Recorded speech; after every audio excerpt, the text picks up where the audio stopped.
다니엘서 말씀을 나누고 있는데요. 우리가 이 말씀으로만 끝나면 안 되고요, 또 예배로만 끝나면 안 되고, 다니엘서 말씀을 함께 나누면서 살면서 좀 어려움이 있을지라도 그걸 믿음으로 이겨나가는 여러분과 제가 꼭 될 줄 믿습니다. 우리가 살아가는 건 결국 만만치 않고 좀 쉽지가 않잖아요. 반드시 어려움이 있는데 우리 믿음은 그 어려움이 왔을 때 거의 굴복하고 그냥 실망하고 낙심하는 것이 아니고 어떻게 기도로 이겨내고 또 믿음으로 이겨내려고 했을 때 거기서 하나님을 만나는 놀라운 체험이 있을 줄 믿습니다. 그래서 여러분, 절대 우리 믿음은 이 말씀으로만 듣는 걸 끝나면 안 되고요, 자꾸 내 삶 속에서 믿음으로 자꾸 이렇게 실천하려고 하셔야 되고요, 또 말씀대로 자꾸 살려고 자꾸 하여튼 이렇게 몸부림을 치셔야 됩니다. 1절 한번 우리 다시 한번 읽겠습니다. 다리오가 자기의 뜻대로 고관 120명을 세워 전국을 통치하게 하고. 왕이 좀 바뀌었죠. 다니엘 5장에서 우리 지난주에 벨사살 왕, 바벨론 마지막 왕이었고요, 한 장 차이인데 나라가 바뀌었어요. 그래서 바벨론은 멸망하고 새로운 제국, 새로운 나라, 페르시아라고 하는, 성경에 보면 메데라고 하는 새로운 나라가 등장하게 돼요. 그래서 신학자들은 이때 다니엘의 나이를 82세 정도로 봐요. 굉장히 나이가 이렇게 많은 거죠. 82세나 83세 정도로 보고요, 바벨론은 멸망했고 이제 새로운 페르시아의 다리오 왕이라고 하는 새 왕이 등장하게 돼요. 자, 이 다리오 왕은 전 그 나라 이 땅을 고관 120명을 세워서 전국을 통치하게 했고요. 자, 2절 말씀 읽겠습니다. 또 그들 위에 총리 셋을 두었으니 다니엘이 그 중에 하나이라. 이런 고관들로 총리에게 자기의 직무를 보고하게 하여 왕에게 손해가 없게 하려 함이었더라. 그러니까 다리오 왕은 전국을 120도로 이렇게 나누어서 120명을 통치하게 하고, 또 그 120명 위에, 그러니까 120명 요즘으로 하면은 도지사라고 생각하시면 돼요. 그 도지사 위에 또 총리 셋을 두었다는 거예요. 그 총리 3명 중에서 다니엘은 제일 위에 그 선임 총리가 되는 그런 이제 인물이었어요. 자, 3절 한번 읽어보겠습니다. 3절 있습니다. 다니엘은 마음이 민첩하여 총리들과 고관들 위에 뛰어남으로 왕이 그를 세워 전국을 다스리게 하고자 한지라. 자, 첫 번째 메시지예요. 자, 말씀 교재 1번을 한번 보시면요, 1번 같이 한번 읽겠습니다. 마음이 민첩했다. 다니엘이 매우 특별했다는 뜻입니다. 자, 3절에 보시면 다니엘은 마음이 민첩해요. 다니엘은 총리 중에 총리였어요. 바벨론 제국에서도 총리였잖아요. 근데 바벨론 제국이 멸망하고 페르시아 제국이 새로 섰는데도 다니엘은 새로 선 그 제국에서 또 총리가 되는, 총리 가운데 가장 높은 총리가 되는 그런 어떤 능력을 인정받는 걸 보게 돼요. 그러니까 사실은 다니엘은 포로의 그런 신분이었는데, 근데 이방 사람들보다 아주 탁월했고, 그리고 능력이 뛰어나서 나라가 바뀌고, 요즘 말로 하면 정권이 바뀌면 다 새로운 사람이 등장하는데, 다니엘은 나이도 많았고, 그리고 바벨론에 이어서 페르시아에서도 능력을 인정받는 그런 인물이었음을 보게 돼요. 다니엘은 민첩했다는 거예요. 뛰어났다는 거예요. 근데 문제가 생겼죠. 문제는 다니엘을 시기하고 음모하는 사람들이 생겼다는 거예요. 여러분, 옛날이나 지금 여러분 사람들이 이렇게 시기가고 있잖아요. 너무 잘 이렇게 나간다든지 잘 된다든지 그러면 사람들의 심리가 좋아하지를 않아요. 그래서 뭔가 이렇게 꼬투리를 잡는다든지 어떤 문제가 없는데도 문제를 만든다든지 그런 걸 보게 되는데요. 4절 말씀 한번 보시면요, 4절 읽겠습니다. 이에 총리들과 고관들이 국사에 대하여 다니엘을 고발할 근거를 찾고자 했으나 아무 근거 아무 허물도 찾지 못하였으니 이는 그가 충성되어 아무 그릇됨도 없고 아무 허물도 없음이었더라. 그러니까 다니엘을 좀 이제 좀 넘어뜨려 하고자 하는데, 그런데 아무리 뭐 돈으로 유인을 해도 여자로 유인을 해도 그것만으로 다니엘을 넘어뜨릴 수 없는 어떤 흠을 잡을 수 없었다는 거예요. 이렇게 4절 말씀에서 그러니까 다니엘이 민첩했다 그랬잖아요. 그럼 어떤 면에서 민첩했는가 하면요, 4절 말씀에서 중요한 단어는 충성되어라는 단어예요. 따라해볼까? 충성되어. 다니엘은 충성된 사람이었다는. 그러면 충성이라는 단어가 나오면 뜻이 뭔가 하면 믿을만하다. 충성은 뭔가 하면 믿을만하다, 그런 뜻이 있어요. 그러니까 이 충성은 여러분과 제가 살아가면서 교회를 섬기면서 봉사하면서 꼭 갖춰야 될 중요한 덕목 중에 하나예요.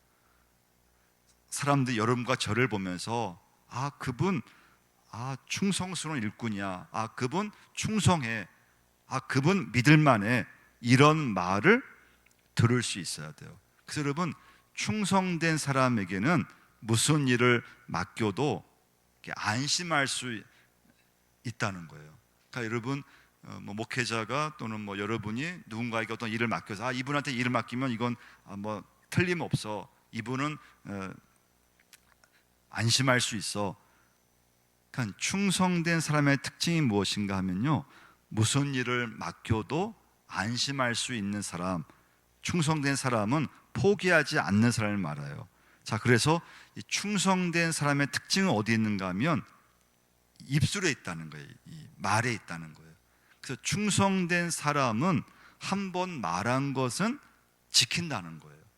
그분 믿을만해, 그분 틀림없어, 그런 이미지, 그런 믿음의 자녀가 여러분과 제가 꼭 돼야 될 줄 믿습니다. 근데 반대로 그분 믿을 수 없어, 그분 충성스럽지 못해, 그건 늘 변덕이 심하다는 거예요. 믿을 수 없다는 거예요. 근데 여러분, 하나님의 자녀 그리스도인에게 있어서 여러분과 제가 직분자로서 꼭 들어야 될 그런 어떤 말이 있다면 그분 틀림없어, 그분 맡기면 그분 확실해, 이것이 충성스러운 일꾼임을 꼭 기억하셔야 돼요. 그래서 여러분, 충성되게 살면 아무 허물도 없는 인생이 된다는 것을 기억하셔야 돼요. 그래서 4절 말씀은 다시 한번 보세요. 자, 4절 보시면 충성되어, 그 다음에 나오는 말씀이 뭡니까? 아무 허물도 찾지 못하였어. 이 두 번 반복돼요. 끝에 보시면 아무 허물도 없음이었더라. 그러니까 충성되게 살면 아무 허물도 없는 인생을 살게 된다는 것을 기억하셔야 돼요.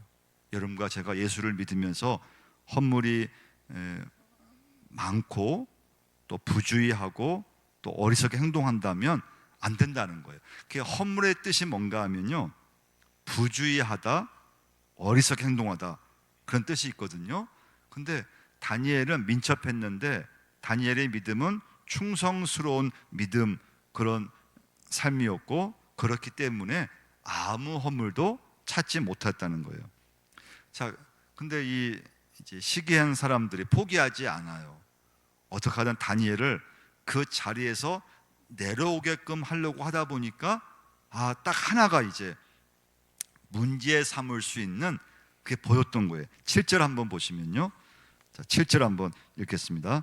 나라의 모든 총리와 지사와 총독과 법관과 관원이 의논하고 왕에게 한 법률을 세우며 한 금령을 정하실 것을 구하나이다. 왕이여, 그것은 곧 이제부터 30일 동안에 누구든지 왕 외에 어떤 신에게나 사람에게 무엇을 구하면 사자굴에 던져 넣기로 한 것이니다. 그러니까 다니엘을 가만히 보니까 이 다니엘이 하루에 3번 기도하는 것을 알게 됐어요.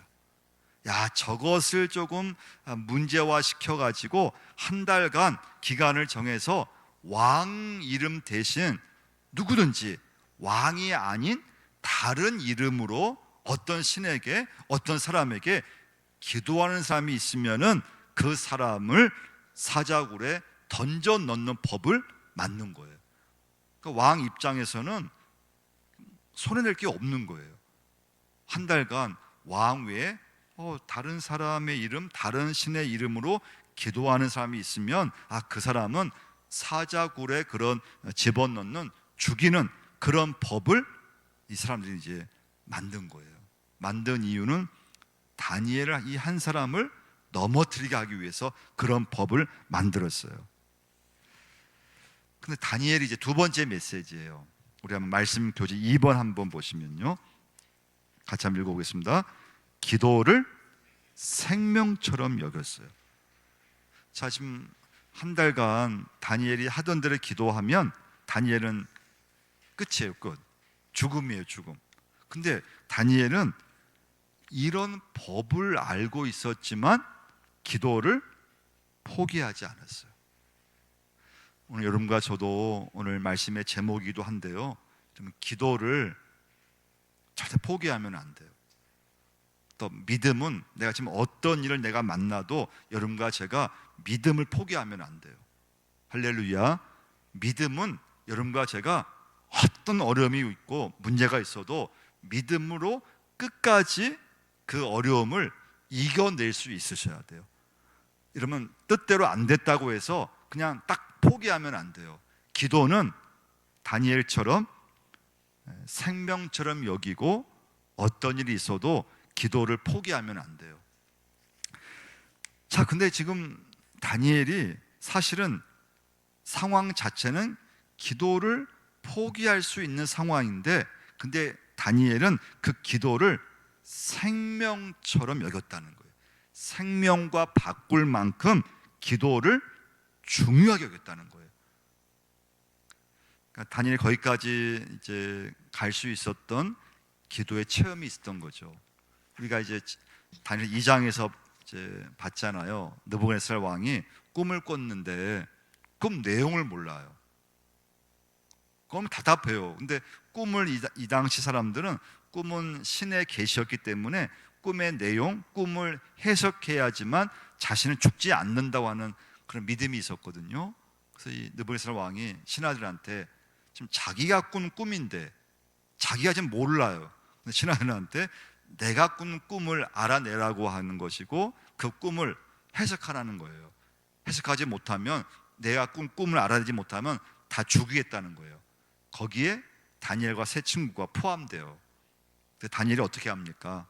우리 한번 2장 한번 다시 한번 찾아볼까요? 2장 17절, 18절 한번 찾아보시면요, 다니엘이 일주일간 시간을 달라고 왕에게 부탁을 하고요, 그리고 그때부터 기도하기 시작해요. 자, 17절, 18절 같이 한번 읽겠습니다. 이에 다니엘이 자기 집으로 돌아가서 그 동무 하나냐와 미사엘과 아사라에게 그 일을 고하고 하늘에 계신 하나님이 이 은밀한 일에 대하여 긍휼히 여기사 자기 다니엘과 동무들이 바벨론의 다른 박사와 함께 죽임을 당치 않게 하시기를 그들로 구하게 하니라. 무슨 말씀입니까? 다니엘이 세 친구들과 함께 합심해서 기도를 하는 거예요. 그 다음에 응답을 해주시죠. 19절 말씀 같이 읽겠습니다. 이에 이 은밀한 것이 밤에 이상으로 다니엘에게 나타나 보임에 다니엘이 하늘에 계신 하나님을 찬송하니라. 할렐루야. 하나님이 간절히 기도했을 때 느부갓네살 왕이 꾼 꿈이 어떤 것인가를 다니엘에게 알려주었다는 거예요. 꿈의 해석까지 알려주셨어요. 그러니까 다니엘은 이 기도를 체험하니까 그때부터 다니엘은 어떤 일이 있어도 기도를 자기 생명과 맞바꿀 그런 어떤 소중한 시간으로 알았다는 거예요. 그러니까 여러분, 우리가 이제 새벽 기도 이제 하잖아요. 근데 참 나오기 어렵잖아요. 근데 그 시간을 가장 소중한 시간으로 여기면 기도할 수 있게 돼요. 그러니까 수요 예배 시간도 가장 내가 이 예배를 내가 가장 소중히 여긴 그런 마음을 갖고 있으면 이 자리에 앉아 있게 돼요. 그래서 신앙은 여러분과 제가 기도이든지 예배든지 말씀이든지 내가 얼마큼 그 기도를 내가 소중히 여기느냐, 얼마큼 내가 체험이 있느냐, 내가 얼마큼 말씀에 체험이 있느냐, 그 체험이 있으면 그것을 귀하게 여기게 되어 있어요. 예배를 귀하게 여기고 기도를 귀하게 여겨요. 할렐루야. 그래서 다니엘은 그 체험이 있는 거예요. 그래서 기도를 생명처럼 여길 수밖에 없었던 거예요. 자, 세 번째 메시지예요. 자, 3번 말씀 교재 3번 한번 보시면요, 같이 읽겠습니다. 기도는 문을 여는 거예요. 그럼 꼭 기억하셔야 돼요. 기도는 막힌 문을 여는 거예요. 그래서 여러분 이 체험을 하셔야 돼요. 기도는 하늘을 향하여 문을 여는 거예요. 그래서 이제 다니엘은 기도할 때 항상 예루살렘을 향해서 기도했다 그랬잖아. 왜 그렇게 했을까요? 다니엘이 어릴 때 포로로 잡혀왔어요. 근데 다니엘은 기도할 때마다 그냥 기도한 것이 아니고 항상 방향을 예루살렘을 향해서 기도했다는 거예요. 그 이유는 예루살렘에 성전이 있었기 때문에 그 예루살렘 성전을 향해서 기도를 했다는 거예요. 여러분과 제가 이 시간부터 기도의 창문을 반드시 여셔야 돼요. 그러니까 기도는 멈추면 안 돼요. 그러니까 2026년이 벌써 2월 달이 됐잖아요. 근데 여러분과 제가 올 한 해 기도하지 않고 그냥 한 해가 딱 지나갈 수 있는데 그냥 1년이 지나가요. 그러니까 기도하지 않고 그냥 한 달을 보내면 안 된다는 거예요. 기도하지 않고 그냥 하루를 보내면 안 된다는 거예요. 그냥 지나가는 것뿐이에요. 기도하셔야 돼요. 꼭 기도하셔야 돼요.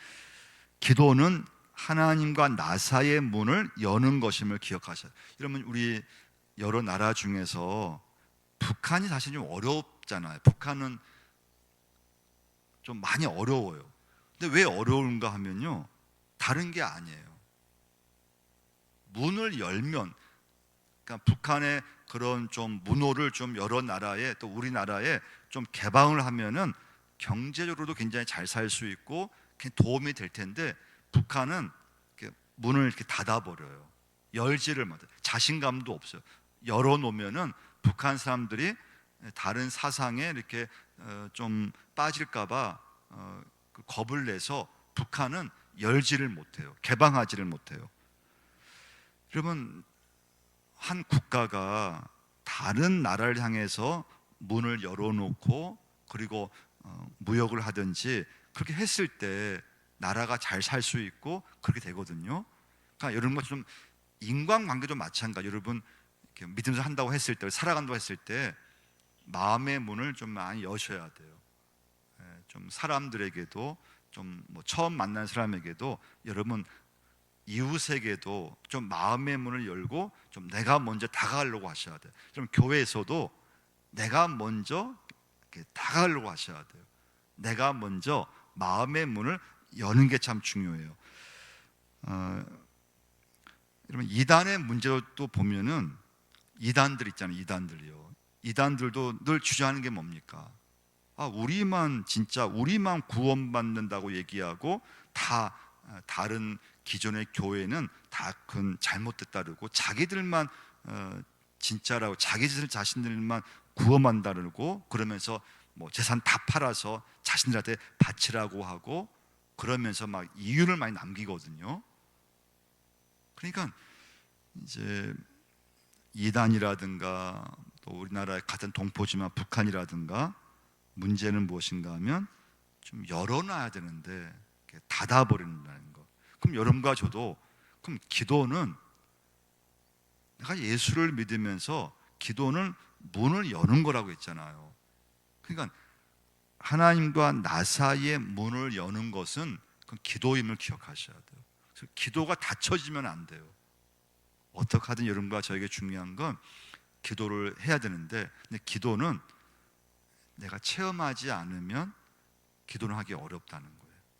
뭐 새벽 제단이든 뭐 금요 기도회든 또 집에서의 기도이든 또는 말씀이든 예배이든 뭐 봉사든 신앙생활은 그걸 내가 체험했을 때 헌신이든 무엇이든 그걸 귀하게 여기고 소중히 여길 수 있는 것은 그건 내가 예수를 믿으면서 무엇인가 하나님 앞에서 체험을 했을 때 그것을 그 시간을 소중히 여기고 귀하게 여기는 걸 보게 돼요. 여러분 이 시간부터 기도를 좀 체험하시고 또 기도를 좀 소중히 여기시기를 바랍니다. 그래서 기도는 문을 여는 것임을 기억하셔야 돼요. 문을 열어야지만 하나님의 복이 내게 임한다는 것을 꼭 기억하셔야 돼요. 그래서 여러분 이 시간부터는요, 문을 많이 여셔야 돼요. 문을 닫으면 안 돼요. 그러니까 인간관계에도 사람들을 대할 때도 여러분 내 마음의 문을 내가 먼저 딱 열으셔야 돼요. 영적으로 하나님께 기도하시면서 문을 여셔야 돼요. 닫으면 안 돼요. 기도하면서 문을 여시고 봉사하면서 사람을 만나면서 자꾸 문을 여셔야 돼요.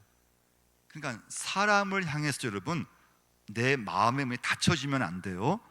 문을 자꾸 여셔야 돼요. 전도가 되고 축복이 그 사람들 나에게 임하게 되고, 그래서 자꾸 여셔야 돼요. 학문 분야도 요즘은 성공을 하려면 다른 학문 분야에 이렇게 열어야 돼요. 마음을 열어야 돼요. 그러니까 내가 공부한 것만 붙잡고 있으면 안 되고요. 내가 공부한 것도 있지만은 다른 학문, 다른 분야에 마음을 자꾸 여셔야 돼요. 우리 한번 시편 37편 5절을 한번 찾아보겠습니다. 여러분과 제가 하나님께 문을 열어야 되는데 그 방법 통로가 기도임을 기억하셔야 돼요. 시편 37편 5절과 6절을 한번 찾아보겠습니다.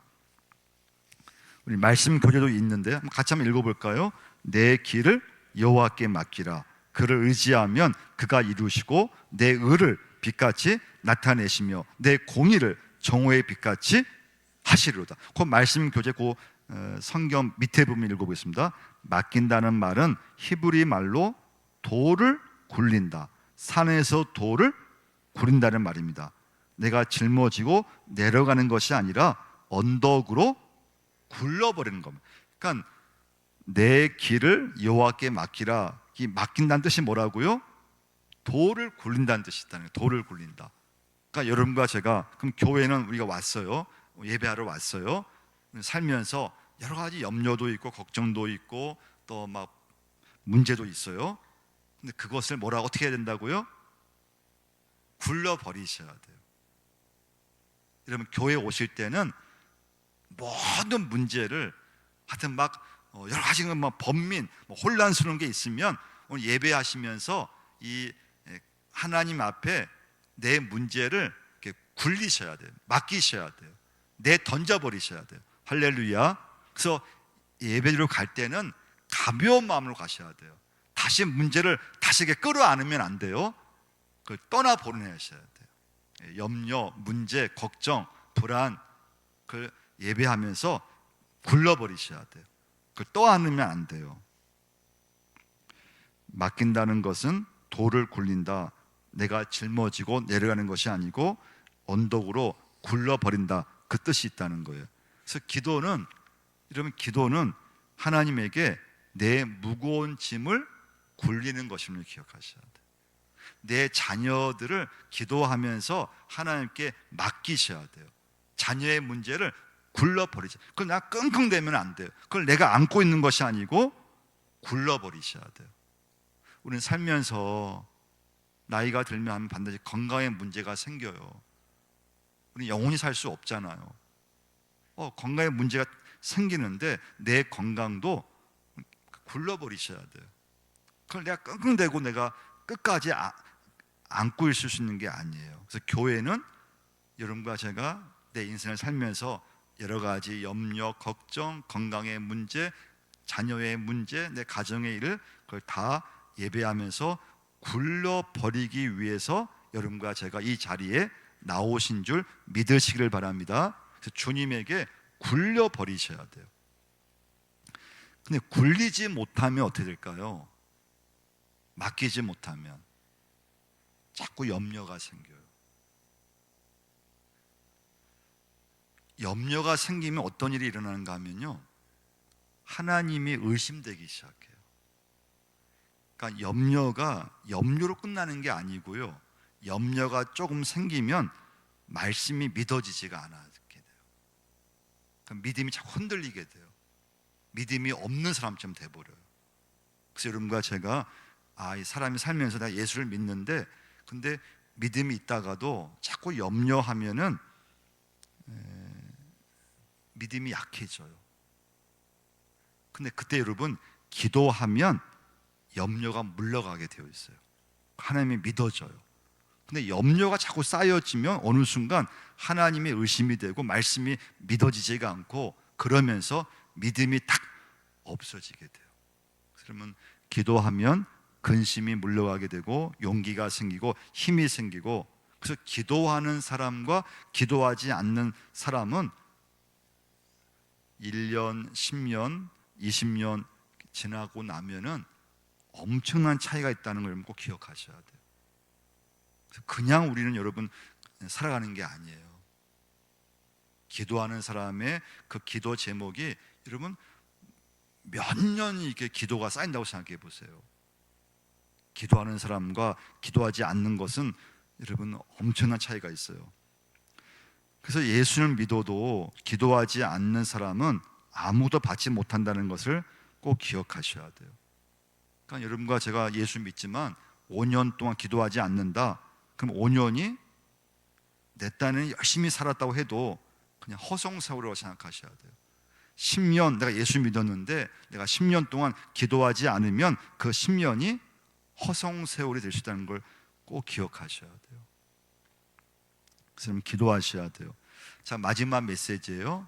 그럼 이제 다니엘이 그런 어떤 어려움이 있었지만은 아예 법으로 막 제정하면서 다니엘을 무너뜨리기 위해서 했지만, 다니엘은 기도를 생명처럼 여겼기 때문에 그냥 평소처럼 그냥 기도를 포기하지 않고 기도를 했어요.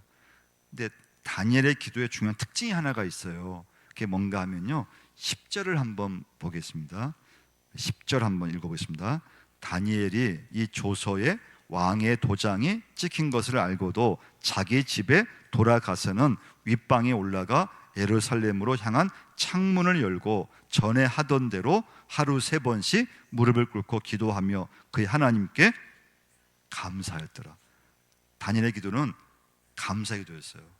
그래서 중요한 건 여러분과 제가 기도 응답을 받고 나서 감사하는 건 어려운 일이 아니잖아요. 기도 응답이 받았으면 누가 감사하지 않겠어요? 당연히 감사하죠.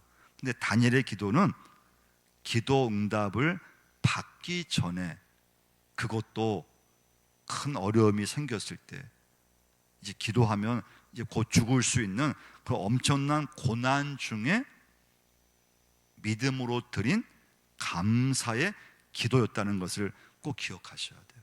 이게 왜 중요할까 하면요, 감사하면 반드시 하나님께서 기적을 베푸신다는 것을 여러분과 제가 꼭 기억하셔야 돼요.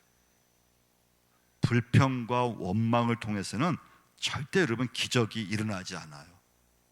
근데 감사할 수 없는 환경인데 여러분과 제가 감사했을 때 믿음의 역사와 기적이 일어난다는 것을 꼭 기억하셔야 돼요. 우리가 감사하면요, 사단은 절대 역사할 수가 없어요. 원망 불평하면 사단이 역사를 해요. 근데 감사하면 하나님이 역사를 하세요. 사단은 역사하지 못해요. 감사하면 하나님이 역사하게 되어 있어요. 그래서 여러분과 저는 마지막 메시지는 감사하는 사람이 되셔야 돼요. 감사하는 성도가 되셔야 돼요. 감사가 습관이 되셔야 돼요. 그래서 톡만 건드려도 감사가 나와야 돼요. 톡 건드리면 원망 불평 나오는 것이 아니고요, 여러분과 제가 그런 감사의 체질, 그냥 톡 건드려도 감사, 일이 안 돼도 감사. 할렐루야.